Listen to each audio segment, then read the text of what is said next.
You did it again just now. A breath came in. A breath went out. You didn't think about it. You never do. And that's exactly the problem.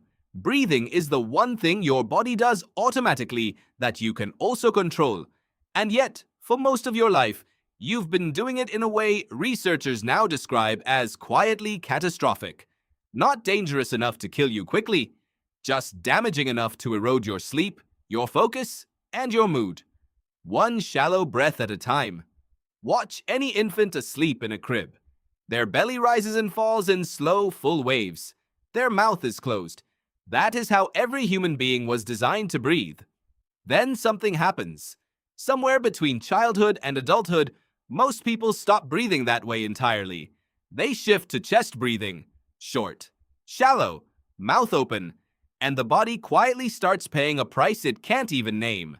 The nose is not just a passage for air, it is a sophisticated filtration system that took millions of years to evolve. It warms incoming air. It produces nitric oxide, a powerful molecule that dilates blood vessels and kills pathogens. It slows the air down so your lungs can absorb more oxygen per breath. None of that happens when you breathe through your mouth. James Nestor, author of Breath, The New Science of a Lost Art, participated in a 10-day study at Stanford University. For 10 days, he and a colleague breathed exclusively through their mouths. Blood pressure spiked, snoring surged, sleep apnea events skyrocketed. Then the plugs came out.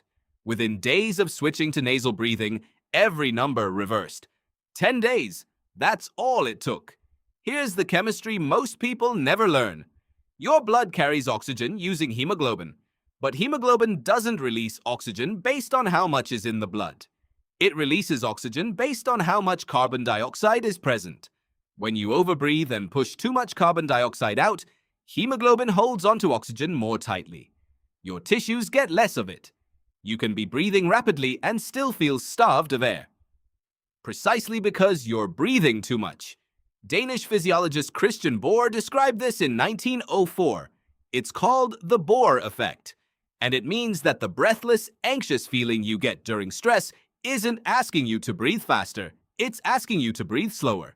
Now there's the question of depth. Put one hand on your chest and one on your belly. Take a normal breath. Which hand moves? If it's the chest, your diaphragm, the large muscle designed to drive your breathing, is barely working. The lower lobes of your lungs, reached only when the diaphragm fully contracts, are far more efficient at gas exchange. They're also packed with the nerve fibers that activate your rest and digest system.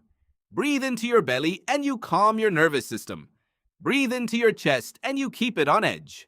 Most adults breathe between 12 and 20 times per minute at rest.